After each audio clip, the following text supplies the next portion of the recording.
Quiero que vayan conmigo a la palabra de Dios, Éxodo capítulo 16. Y vamos a estar leyendo, aunque vamos a abordar todo el capítulo, solamente los versículos del 1 hasta el versículo 9, que creo que aborda la idea en general, pero de nuevo vamos a estar tomando todos los 36 versículos de este capítulo para su exposición. Éxodo capítulo 16. Mis amados hermanos, esto es la palabra de Dios. Partieron de Elim y toda la congregación de los israelitas llegó al desierto de Sin, que está entre Elim y Sinaí, el día 15 del segundo mes después de su salida de la tierra de Egipto. Y toda la congregación de los israelitas murmuró contra Moisés otra vez y contra Aarón en el desierto. Los israelitas le decían: ojalá hubiéramos muerto en manos del Señor en la tierra de Egipto, cuando nos sentábamos junto a las ollas de carne y cuando comíamos pan hasta saciarnos.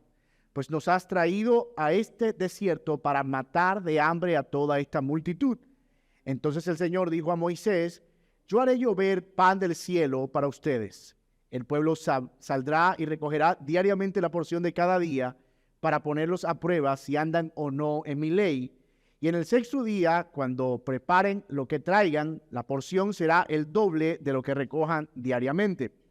Entonces Moisés y Aarón dijeron a todos los israelitas: a la tarde sabrán que el Señor les ha sacado de la tierra de Egipto. Por la mañana verán la gloria del Señor, pues él ha oído sus murmuraciones contra el Señor, que somos nosotros, para que ustedes murmuren contra nosotros. Y Moisés dijo: esto sucederá cuando el Señor les dé carne para comer por la tarde y pan hasta saciarse por la mañana, porque el Señor ha oído sus murmuraciones contra él, pues ¿qué somos nosotros? Sus murmuraciones no son contra nosotros, sino contra el Señor.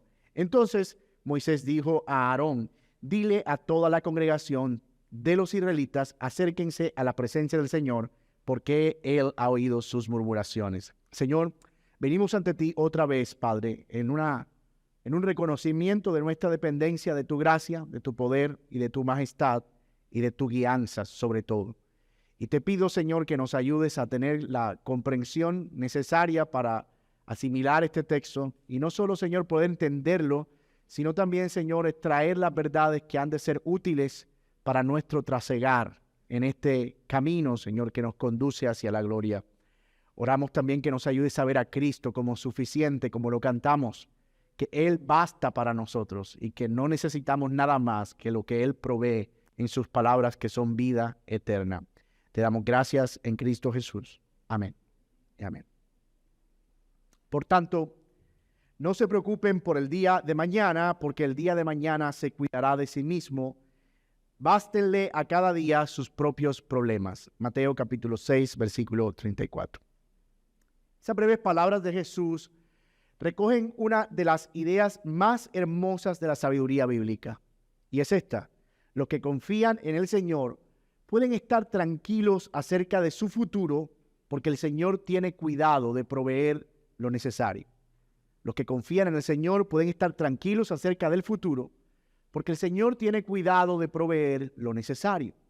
La vida cristiana es esencialmente una carrera por la confianza, y no en nosotros mismos, sino en la bondadosa provisión del Señor que viene cada día. El texto que hoy vamos a considerar, este capítulo 16 del libro de Éxodo, es el segundo evento en el que el Señor pone a prueba la fe de su pueblo. Acuérdense que estamos en una nueva sección del libro que hemos titulado A Prueba de Todo, y es donde el Señor, desde la salida de Egipto hasta el monte Sinaí, va a probar al pueblo a través de diversas maneras, dándole su ley, pero también proveyendo para ellos cuidado abundante. Aunque el pueblo de Israel había dejado atrás la esclavitud y había visto la mano poderosa del Señor en muchas formas, aún era un pueblo de confianza débil y estaban lejos de lo que Dios les demandaba en obediencia. Es decir, era un pueblo que no estaba entrenado en confianza, pero tampoco en obediencia al Señor. Así que Dios les permite este paso por el desierto con el propósito de que por medio de diversas pruebas ellos pudieran aprender a confiar y a obedecer, a escuchar la voz de Dios como ovejas que siguen a un pastor. Parte de ese proceso fue doloroso, pero necesario. Y la razón por la que estamos hoy frente a este texto es porque consideramos que eso también es útil para nosotros. La idea que quiero proponerles a partir de este pasaje y que vamos a estudiar como la idea central de este sermón es la siguiente. Los que son llamados a la libertad van a experimentar la tentación de volver a la esclavitud. Pero debemos confiar en que la provisión del Señor es suficiente y debemos obedecerle. Los que son llamados a libertad van a experimentar la tentación de volver a la esclavitud, pero debemos confiar en que la provisión del Señor es suficiente y debemos también obedecerle. Y vamos a desarrollar esa idea a lo largo de todo el capítulo y también a través de los 3 siguientes encabezados. El primero, vamos a ver la queja a causa del hambre, versículos 1 al 3. Luego veremos la provisión de Dios para el hambre, versículos del 4 al 14. Y finalmente veremos la demanda de obediencia después del hambre, versículos 15 al 36.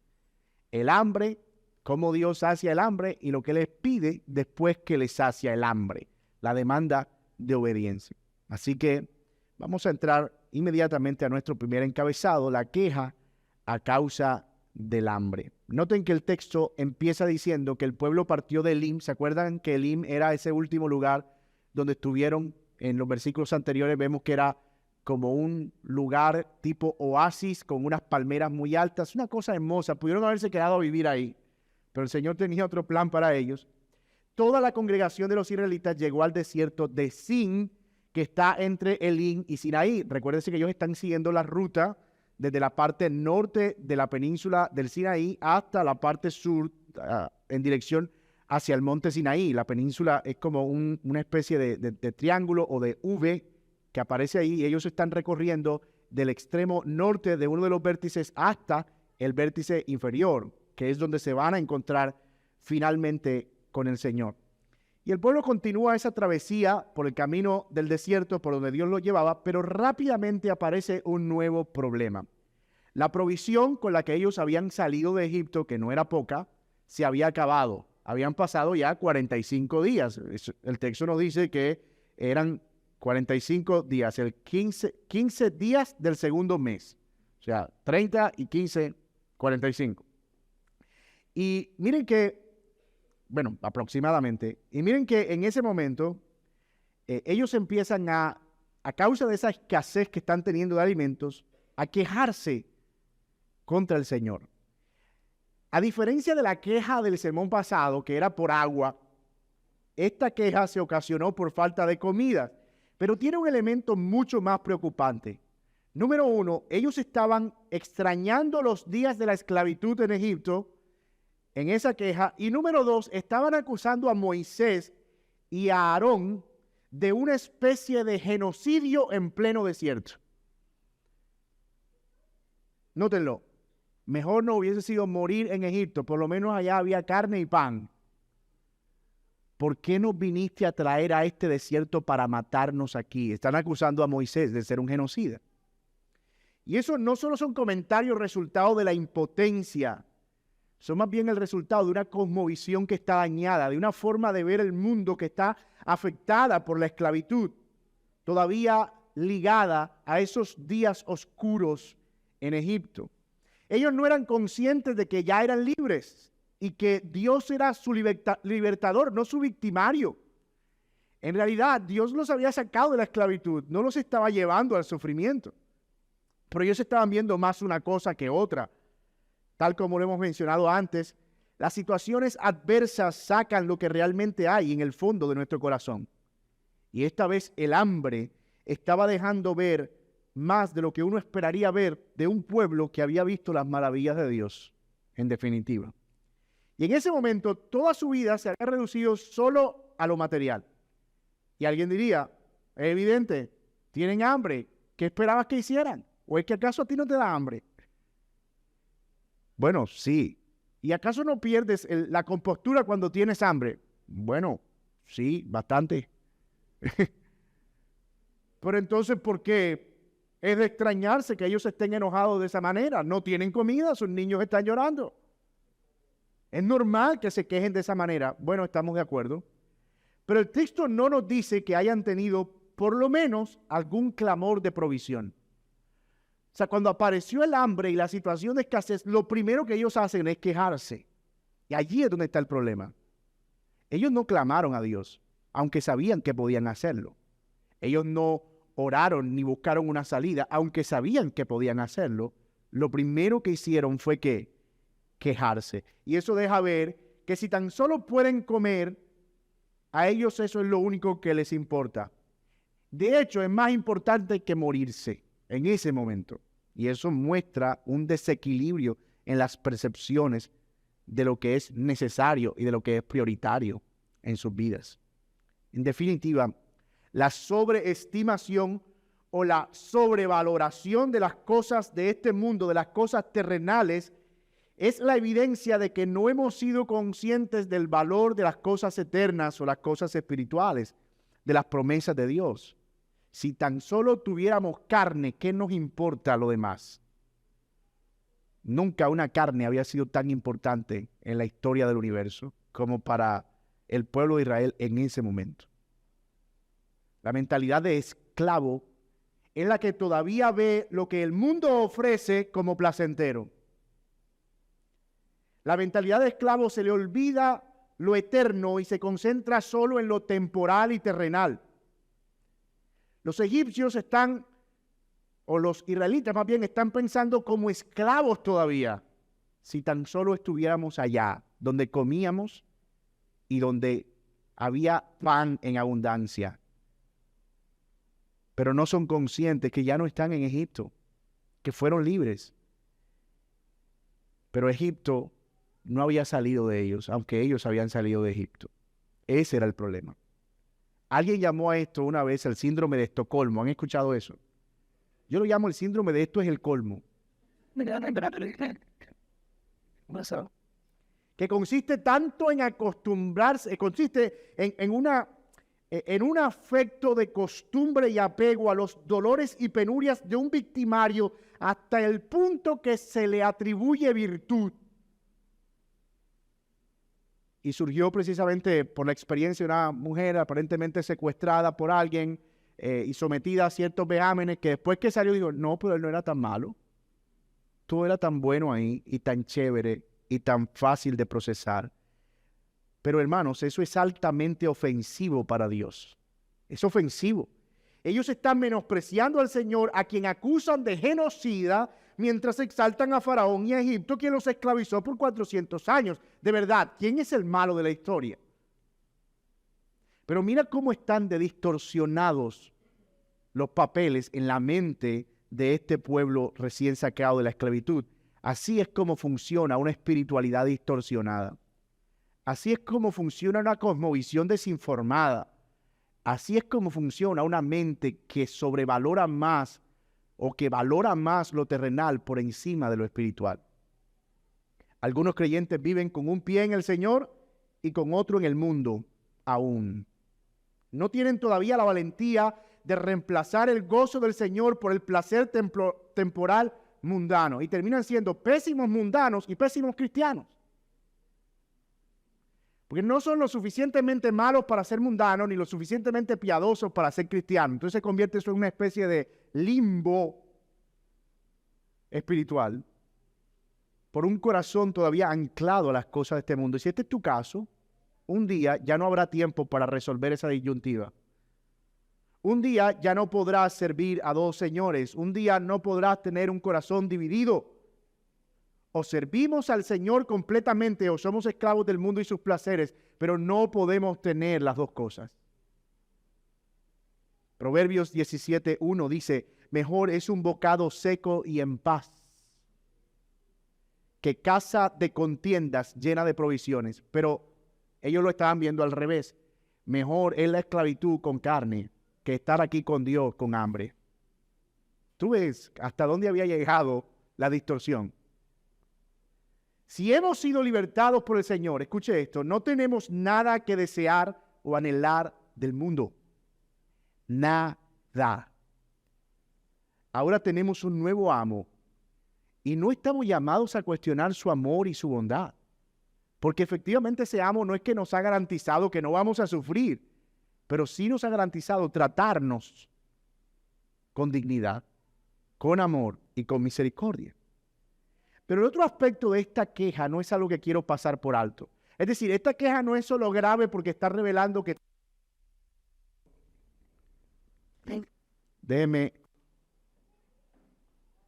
Ok, ya.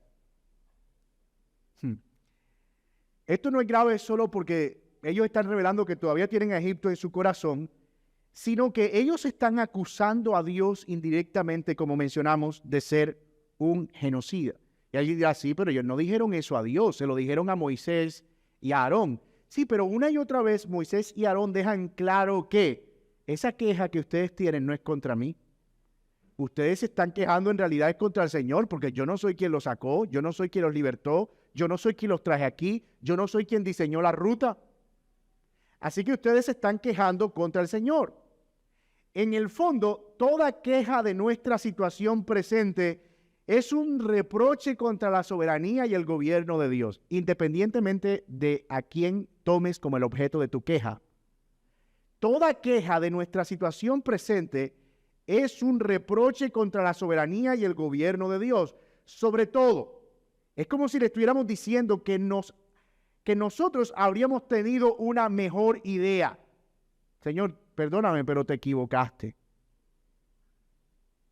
Dice un cantante contando la historia de una niña que fue secuestrada. La canción se llama La Nena y en una de sus frases dice, la nena no sabe que a veces también Dios se equivoca. Y eso es una frase desafiante. Pero a veces esa es la palabra que cae en nuestros labios cuando nos quejamos de nuestra situación. Es necio. La queja es necia, es una ofensa a un Dios santo. Y no estoy diciendo que uno tenga que estar sufriendo todo el tiempo así. ¿Cómo está? Bien. Lo más de bien. Porque no quiero decir nada que ofenda al Señor. No estamos diciendo que tengamos que negar la realidad o ocultarlo. Pero tampoco podemos ignorar que quejarse no es algo inofensivo, mis amados hermanos. Es solo el reflejo de un corazón que ha sido inundado por la incredulidad. Cuando nos quejamos hay algo que no estamos creyendo acerca de Dios. Algo.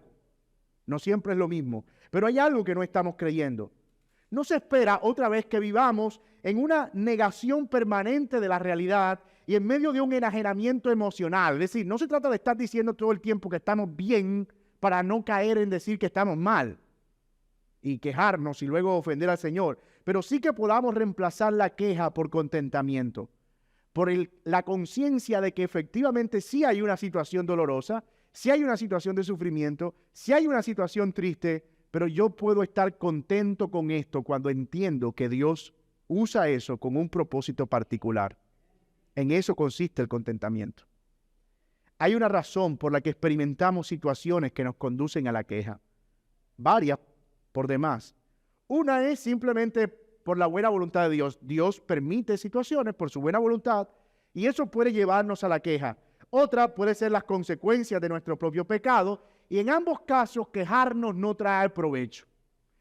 Si estás pasando por situaciones que son el resultado de malas decisiones o de pecados, ¿cuál es el efecto de quejarse o el beneficio? Ninguno. De hecho, se ve hasta extraño. Como que te estás quejando de algo que tú mismo provocaste. Y si no es algo que yo provoqué, me estoy quejando de algo que Dios provocó. Una y otra vez, Moisés deja claro al pueblo que esa queja no es contra ellos, sino contra el Señor. Y en efecto, mis hermanos, a veces, solo a veces, escondemos nuestro descontento con Dios en quejas contra el gobierno, contra nuestras esposas o nuestros esposos, o sus esposos, porque yo no tengo esposos, tengo esposa, obviamente, contra nuestros hijos o contra la iglesia. Me quejo. No, yo no me estoy quejando contra Dios. Me estoy quejando de esta situación, me estoy quejando de esto, de aquello. Y yo conocí Yo conocí un caso de un señor que yo creo que él vive todavía. Si usted entra en una calle así para entrar a Gaira, creo que es por la calle 15, él tenía su casa llena de pancartas. Todas eran quejas contra Esmar, contra Aire, contra no sé qué. Si usted, tengo una llantería, pero aquí no recibo taxista. Esmar, fuera de aquí. Yo nada más pasaba por ahí y decía, wow, este hombre debe ser el hombre más amargado del mundo. Uno no puede vivir con un corazón tan lleno de queja y de queja todo el tiempo. Y él quería asegurarse que el mundo supiera que él era quejumbroso y lo publicó. Todas sus quejas estaban públicas afuera de la casa. Esos eran unos carteles. Yo no sé si están todavía ahí, ¿verdad? Pero el hombre es un clásico en Gaira. Ya lo quitó. Bueno, el Señor parece que está obrando en el corazón del hombre. Y a veces parece que encontramos como cierto sentido de autorredención en quejarnos, en dar a conocer nuestro descontento, porque eso como que nos desahoga y nos hace sentir bien, pero la verdad es que estamos cayendo en una necedad dañina. En el fondo, la queja no es contra las organizaciones, ni contra la esposa, ni contra las instituciones, ni contra la iglesia, ni contra los líderes. La queja es algo que al fin y al cabo estamos elevando a Dios. La queja no es otra cosa que el espasmo de la incredulidad. ¿Sabe qué es un espasmo, verdad? Como cuando a uno le vibra el cuerpo así de repente. Es la contracción de un músculo y luego la dilatación de manera involuntaria. Bueno, la queja es eso. La incredulidad como que de repente sale en forma de queja. Es el pálpito de la duda y el endurecimiento al Señor. Cuando hay duda y endurecimiento, eso palpita. Y lo que palpita, si tú pudieras escucharlo, sería queja. Que Dios nos perdone, mis amados hermanos, por las veces que nuestros labios han sido la fuente de palabras necias y desobligantes contra nuestro Dios a través de queja tras queja. De ahora en adelante, cada vez que sientas que tu corazón está siendo consumido por la amargura y la queja, piensa en si acaso eso es algo contra Dios. Tal vez eso nos ayude a ponerle freno a nuestros labios y a la necedad de nuestras palabras y nuestros pensamientos. Pero ahora, ¿cuál es la respuesta de Dios a este pueblo quejumbroso que lo está acusando de ser un genocida y lo está acusando de ser un despiadado que los llevó a morirse de hambre a un desierto? Eso nos conduce al segundo encabezado, la provisión de Dios para el hambre.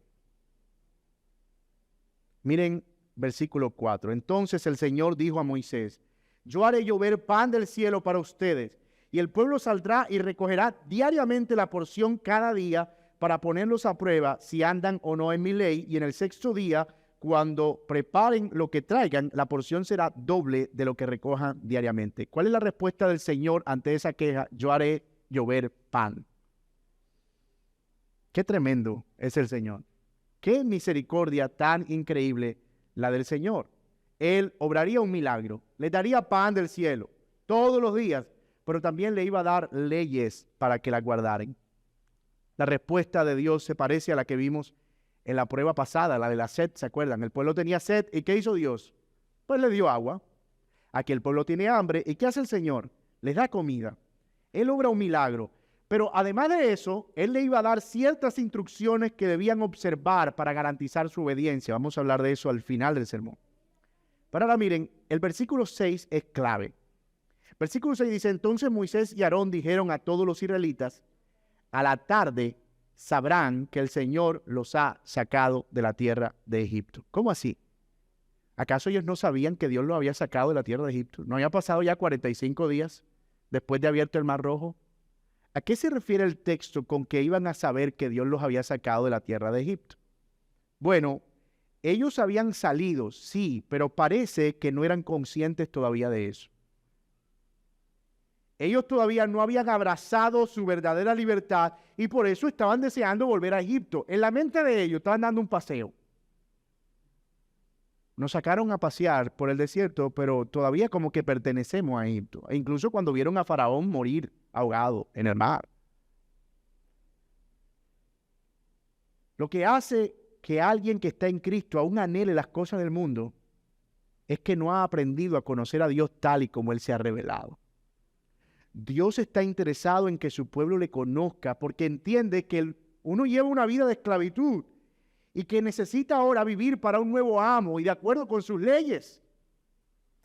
Uno de los periodos más oscuros que nosotros hemos vivido como nación ha sido este periodo de los secuestros, 80, 90 y a principios de los 2000, como uno veía esas imágenes de personas que salían del secuestro y uno veía que salían como aturdidos. Algunos no eran conscientes de cómo había avanzado la tecnología. Les mostraba en la televisión. Tenían como un periodo de adaptación, ¿verdad? Otros hablaban como locos, sin parar. Imagínate, de ahí surgió un dicho que hablan más que recién liberados. Es como que tengo tanto que contarte, porque ellos todavía no tienen una visión clara de la libertad. Es un proceso de transición natural y parece que Israel no ha despertado al hecho de que son libres después de 400 años. Dios también le dice que va a ver su gloria. Tal vez eso explica por qué tanta misericordia del Señor. Y esta es la primera vez que esa frase aparece en la Biblia. Ustedes van a ver mi gloria, es la otra cosa que le dice el Señor. Y la idea es que el Señor se iba a manifestar en medio de ellos de una manera poderosa. La acción de Dios tiene, por así decirlo, dos etapas o tres. En la primera etapa, versículos 4 al 5, Dios le anuncia a Moisés lo que va a hacer. Versículos 6 al 12, Moisés le anuncia al pueblo lo que va a hacer. Y luego, versículos 13 y 14, sucede lo que va a suceder. Dios provee comida. Así que la primera etapa es como una etapa de anuncios. Yo voy a traer comida.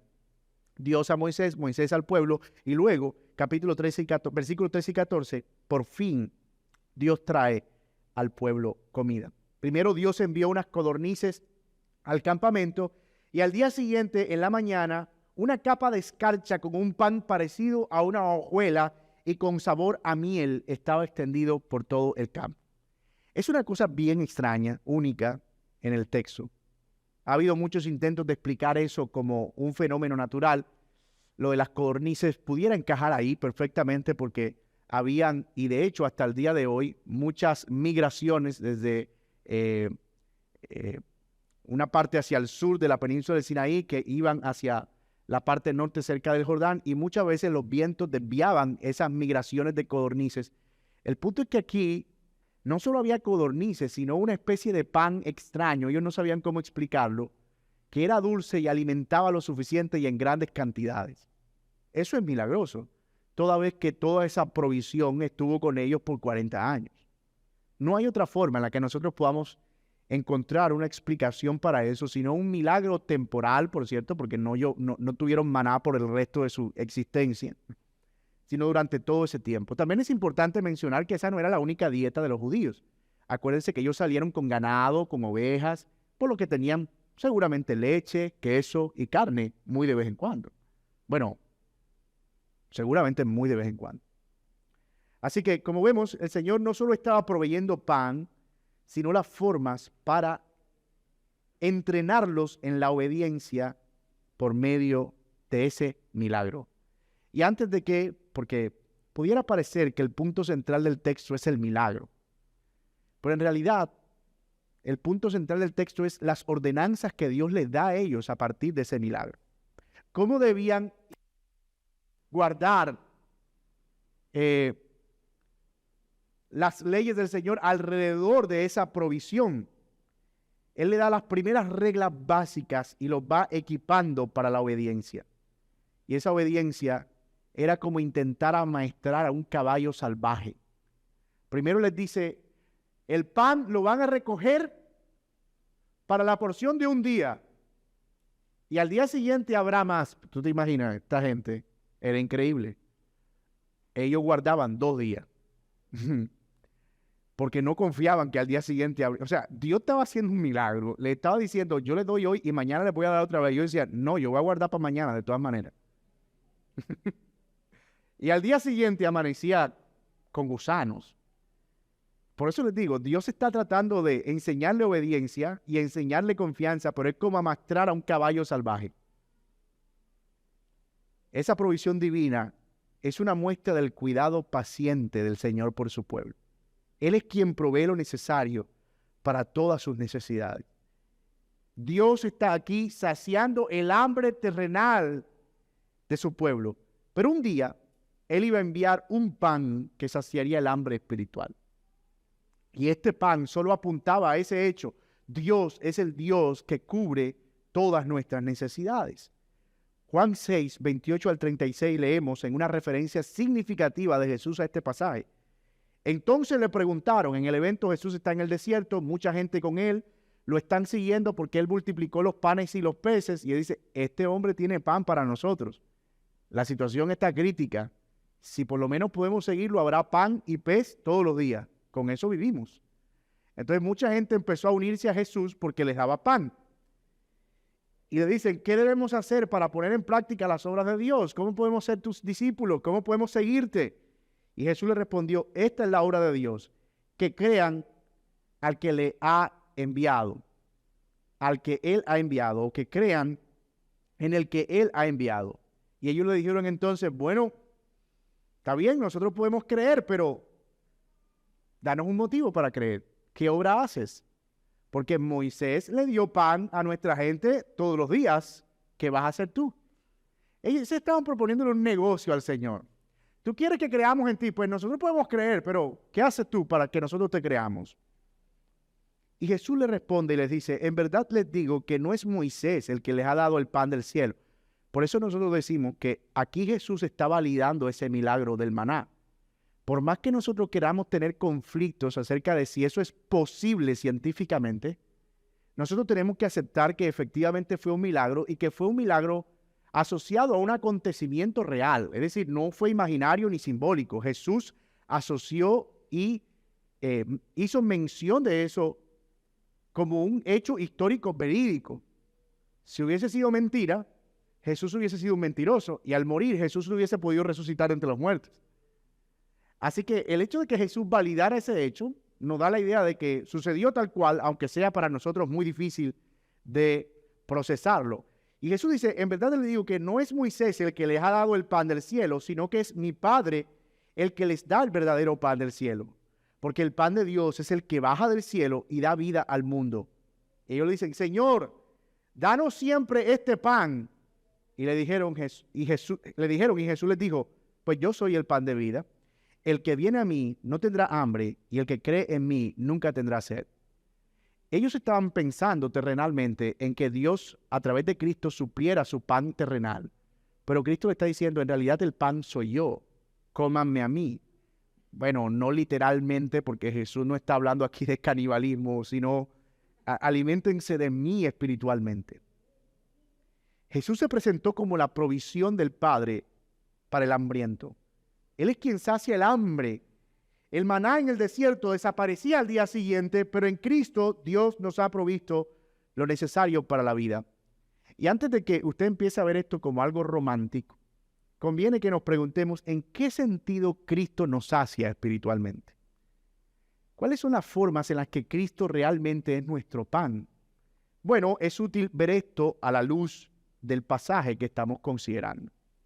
Del mismo modo que Dios está mostrando que Él es el Dios que rescató de la esclavitud a Israel y que provee más de lo que ellos recibían cuando eran esclavos, Cristo es para nosotros una provisión suficiente en comparación con todo lo que buscábamos en el mundo del que éramos esclavos. ¿Cómo podemos saber en qué sentido Cristo es nuestro pan suficiente? Pensando en qué cosas Él satisface que antes nosotros encontrábamos en el mundo sin satisfacción permanente. ¿Qué buscábamos en el mundo? Placer, identidad, aprobación, seguridad, reconocimiento, un propósito para la vida. A veces simplemente nada. Vivíamos sin propósito, a lo que viniera. Cuando venimos a Cristo, todas esas cosas se encuentran en Él. Su palabra viene a ser para nosotros espíritu y vida, e incluso en lo material, Él nos garantiza cuidado y protección suficiente para cada día. No hay nada que este mundo ofrezca que sea más grande que lo que Cristo nos garantiza. Esa es la realidad. Nada. También Del mismo modo que el maná era una provisión diaria hasta entrar en la tierra prometida, así también es nuestra necesidad de Cristo, diaria. El doctor R.C. Sproul cuenta la siguiente historia en uno de sus escritos sobre la oración. Cito: después de que terminó la guerra de Corea, Corea del Sur se quedó con un gran número de niños huérfanos. Hemos visto los mismos en el conflicto de Vietnam, en Bosnia y en otros lugares. En el caso de Corea, muchas agencias de ayuda llegaron para hacer frente a todos los problemas que surgieron por consecuencia de tener tantos niños huérfanos. Una de las personas que fue parte de este esfuerzo de ayuda me comentó de un problema que había encontrado con los niños que estaban en los orfanatos. A pesar de que ellos se les proveía 3 comidas al día, llegando la noche se ponían inquietos y tenían dificultad para dormir. Hablando más con ellos, se dieron cuenta de que la ansiedad se debía a la incertidumbre de si también tendrían comida para el día siguiente. Para ayudar a resolver este problema, los trabajadores de ayuda de un orfanato en particular decidieron cada noche, cuando los niños se fueran a la cama, decidieron que las enfermeras le pondrían un pedazo de pan en cada una de sus manos. El pan no era para que se lo comieran, sino para que lo pudieran sostener en sus manitas mientras se quedaban dormidos. Era como una manta de seguridad para ellos, recordándoles que habría provisión para sus necesidades diarias. Efectivamente, el pan les calmó la ansiedad y los ayudó a dormir. Fin de la cita. Eso es Cristo para el creyente. Es la provisión diaria que nosotros tenemos en nuestra mano para saber que mañana no faltará. Ni cuidado para nosotros, ni provisión para nosotros, ni siquiera en los aspectos físicos, pero tampoco en los espirituales. Cristo es suficiente. Y mis amados, la idea aquí es que cuanto más saciados estamos de Cristo, menos desearemos la comida del mundo. Ese es el propósito de Dios. Ustedes van a conocer que yo soy el Dios de ustedes y que los liberté. Y les voy a dar una provisión para que se sacien, de modo que no tengan que desear la comida de Egipto, de donde ya salieron. Y mi hermano, yo quiero que te preguntes hoy, si acaso tu deseo por las cosas de este mundo no es una ausencia de deseo por Dios en el fondo, de no estar saciado completamente en Cristo. Debemos pedir al Señor que nos ayude a estar completos en Él, como cantábamos hace un momento, reconocer que Jesucristo basta. Cuando la gente a la que Cristo se dio cuenta, que intentaba seguir a Cristo en Juan 6, el pasaje que leímos, se dio cuenta que Él no les hablaba de darle pan físico, se enojaron y se fueron. No, pero hombre, te está hablando de pan espiritual, tú eres loco, nosotros lo que queremos es pan físico, no hambre. Y Pedro se acercó a Cristo y le dijo, Señor, no está siendo como muy radical, un milagrito, o sea, un pancito, ponle los miércoles nada más para tenerlo ahí. Y el Señor le dice, ¿también tú te quieres ir? Y Pedro le responde al Señor unas palabras hermosas que son también un recordatorio para nosotros. Señor, ¿a dónde iremos si solo tú tienes palabras de vida eterna? Pedro a veces tenía sus chispazos. ¿A dónde vamos a ir? Y hermano, yo te pregunto, de verdad, sea cual sea la situación que tú estás viviendo ahora mismo, ¿a dónde vas a ir? Fuera de Cristo, nosotros no tenemos esperanza. No hay nada que pueda saciarnos tanto como Cristo nos sacia. No hay nada que pueda suplir nuestras necesidades del alma e incluso nuestras necesidades físicas como Cristo las sacia. Todo lo demás es un engaño efímero. Y en el caso de que pudiera llegar a ser más abundante o placentero, va a traer consecuencias terribles, como decía Asaf en el Salmo 73. Señor, un día yo tuve envidia porque yo te busco tanto, yo oro, yo ayuno, yo hago de todo, voy a la iglesia, estoy siendo fiel y estoy pasando por unas. Y al final yo veo a los que no hacen nada de eso, se burlan de ti, son lo peor que existe, abusan de todo el mundo y yo veo que les va bien. Voy a tener que volverme malo para que me vaya bien, Señor, porque no le veo sentido a yo estar aquí, que me vaya mal todo el tiempo. Y sin que Dios le dijera nada, en el mismo Salmo 73 dice Asaf, hasta que un día entrando en el santuario de Dios entendí la realidad. Que yo era como un burro, como una bestia de carga, que yo no sé qué era lo que estaba pensando, porque entendí cuál iba a ser el fin de ellos. Que ellos podían tener alguna especie de placer temporal, pero iban a tener que enfrentarse a un día a dar cuentas por todo aquello que ellos recibieron. Eso no es gratis. El placer del mundo no es gratis. La comida del mundo no es gratis. La carne de Egipto no era gratis. Ellos tenían que ser esclavos. El pan de Egipto no era gratuito. Es que eso es lo que se nos olvida en la mentalidad de esclavo. Que pensamos solo en los placeres, pero no en toda la atmósfera de esclavitud que rodeaba esos placeres. ¿Cuánto tenía que hacer para acceder a esos placeres? ¿Cuánto tenía que perder para acceder a esos placeres? Cristo es suficiente para el cristiano, mi amado hermano. Pero tal como mencionamos, Dios no solo les da provisión, sino que les da instrucciones luego de esa provisión para que le obedezcan. Porque la gracia del Señor no es barata. O sea, no es aquí, Señor, tenemos hambre, ay, tengan comida, gracias. Y ya, no. El Señor proveía su necesidad, pero al mismo tiempo le daba leyes, normas. Porque efectivamente la gracia y la misericordia viene acompañada de una demanda de obediencia. La gracia no nos exime de responsabilidades. Ver el cuidado y la protección del Señor no es algo que está libre de obligaciones, sino todo lo contrario, es una gracia que nos conduce a obedecer. Y eso nos lleva al tercer y último encabezado de nuestro sermón. La demanda de obediencia después del hambre.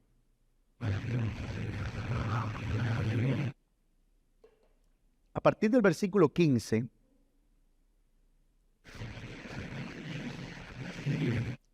después que sucede todo esto que sucede y que aparece el maná y las codornices,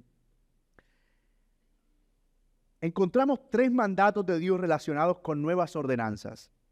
Primero, aparece en el versículo 16, esto es lo que el Señor ha mandado. El segundo, en el 23, dice, esto es lo que ha dicho el Señor. Y el tercero, en el 32, esto es lo que el Señor ha mandado. 3 mandatos. El primero, el del versículo 16, es un mandato a no recoger más de lo indicado. Yo les doy el pan, proveo para su hambre, pero no recojan más de lo estipulado. ¿Y qué era lo estipulado? La provisión de un día. No se las tiren de vivos. Un día. El segundo mandato era un mandato a descansar. No recojan el sábado. El viernes recojan una porción doble para que el sábado no tengan que trabajar porque yo voy a proveer.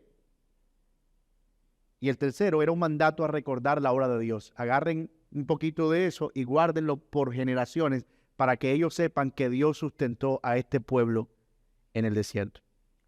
Lo que Dios está haciendo aquí es semejante a lo que vimos en la prueba pasada, cuando tenían sed y Dios les dio el agua y la purificó, solo que allá no supimos cuáles eran esos mandatos que Dios le había dado. Aquí sí. Allá dijo, yo le doy mandato, pero no, el texto no dijo cuáles eran. Aquí ya más o menos tenemos una idea de que eran mandatos asociados al orden para recibir la comida y lidiar con lo que Él estaba proveyendo. Ahora bien, ¿con qué propósito? ¿Para qué Dios hace eso? ¿Acaso está Dios cobrándole con obediencia el favor? O sea, yo les doy comida, pero ustedes tienen que hacer esto. Pues no crean que todo es gratis. Como el padre que dice, no, yo sí te puedo comprar eso, pero tienes que arreglar la cama, lavar los trastes, trapear, o sea, hacer todos los deberes.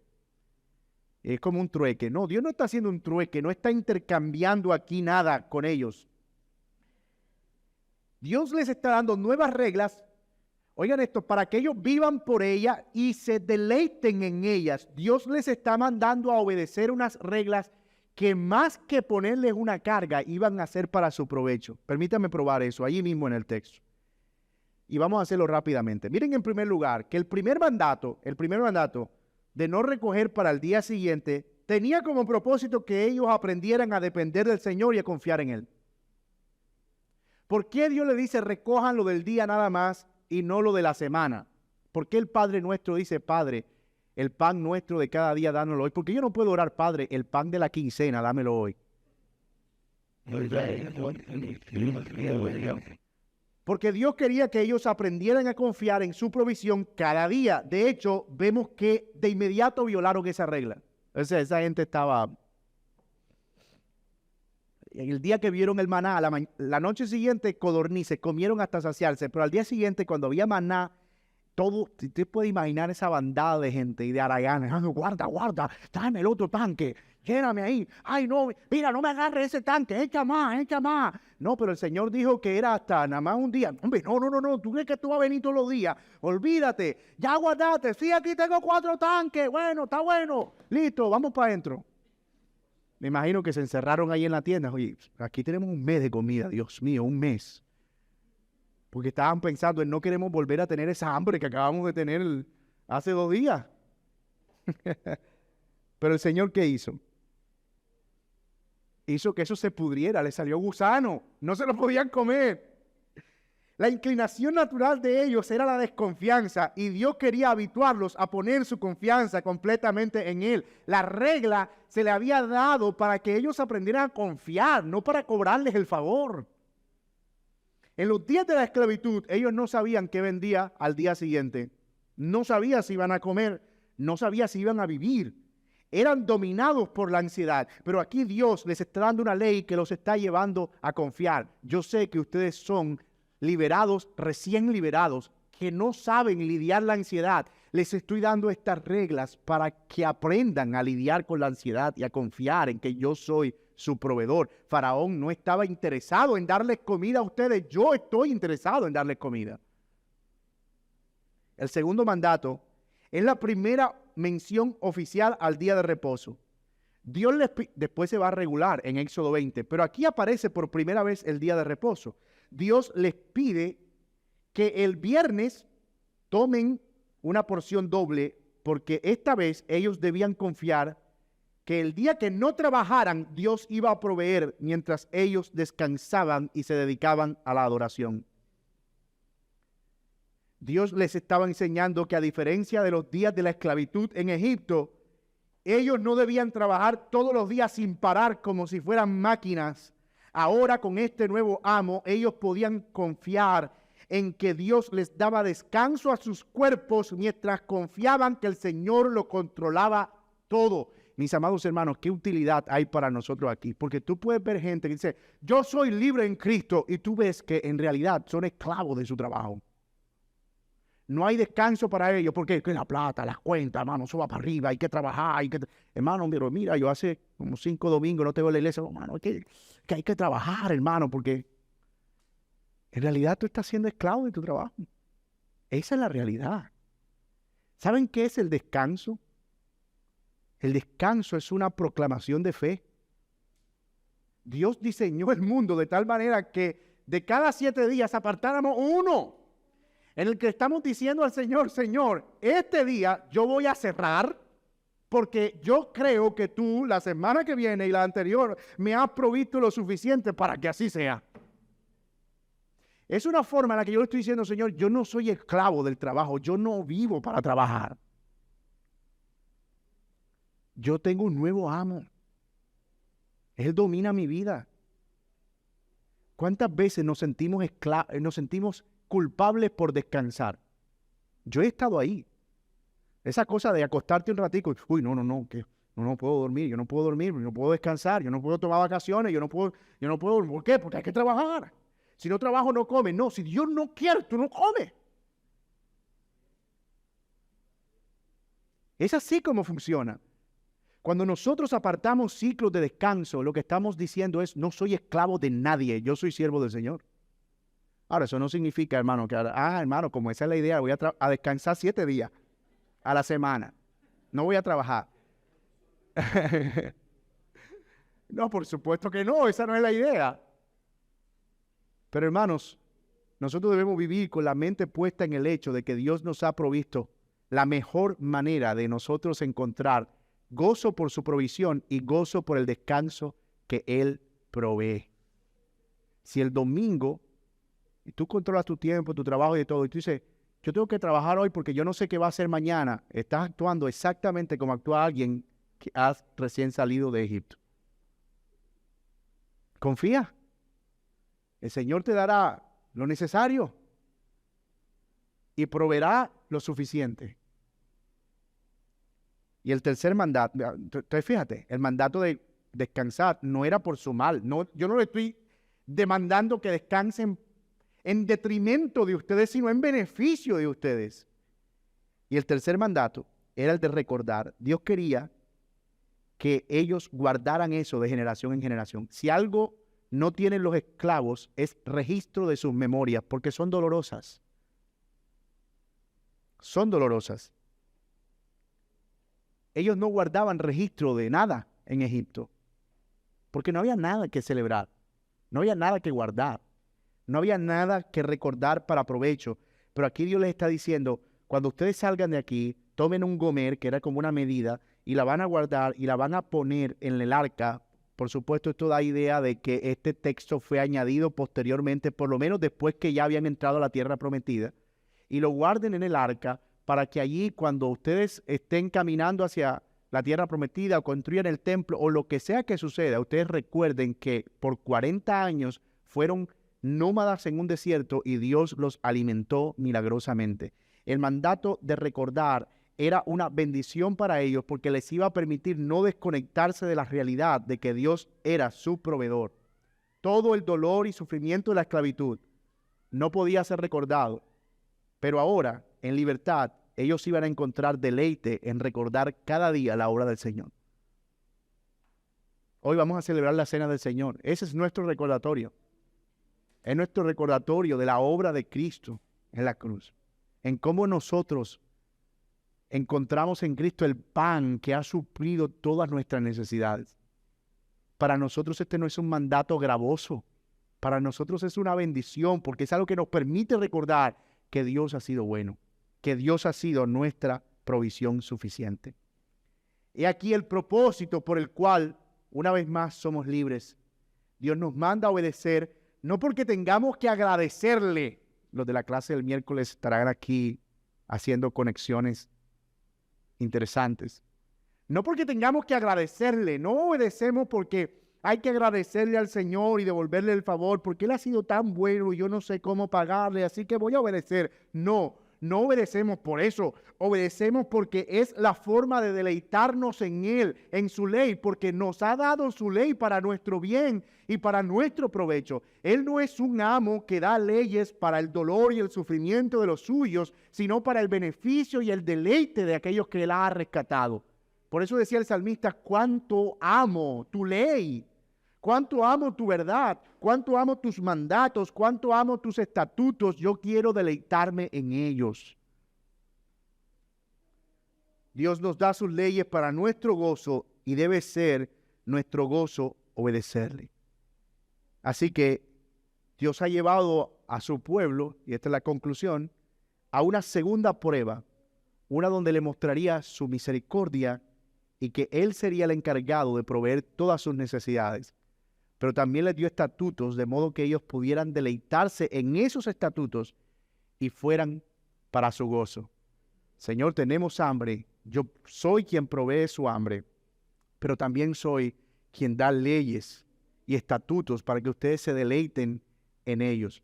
Mi provisión no es un padre malcriado que simplemente le da a su hijo todo lo que pide sin ningún tipo de regla. Mi provisión es una que viene acompañada de una ley bondadosa para su bien, para su provecho y para su gozo. Mis hermanos, que el Señor nos ayude a atesorar esta verdad en nuestros corazones y que podamos entender que Él ha sido nuestra provisión suficiente y que no hay nada, si estamos en Cristo, que sea más valioso que lo que Él ya ha provisto para nuestras almas. Oremos. Señor y Padre nuestro que estás en los cielos, gracias por llevarnos a través de este pasaje a mostrarnos que efectivamente vamos a ser tentados a desear las cosas de este mundo. Pero tú, Señor, has provisto pan suficiente. Has provisto lo necesario en Cristo para que nosotros permanezcamos aquí y nos has dado leyes que nos aseguran que esa provisión es buena, suficiente y agradable. Ayúdanos, Señor, porque si efectivamente no estamos encontrando agrado en guardar tus ordenanzas, es porque todavía estamos deseando vivir en la aparente libertad que nos proveía la esclavitud. Señor, queremos y deseamos realmente someternos al señorío de tu palabra. Gracias por dejarnos, Señor, contemplar un poco de tu gloria en esta mañana, Señor. Pero gracias también por dejarnos ver en Cristo Jesús la más maravillosa demostración de tu gloria. Tú has estado con nosotros. Eres el pan de vida que habitó entre nosotros para saciar nuestra hambre y proveer nuestras necesidades por siempre. Gracias, Señor, porque quien come de tu carne no tendrá hambre jamás. Te damos gracias, Señor, y oramos en el nombre y en los méritos de Cristo Jesús. Amén.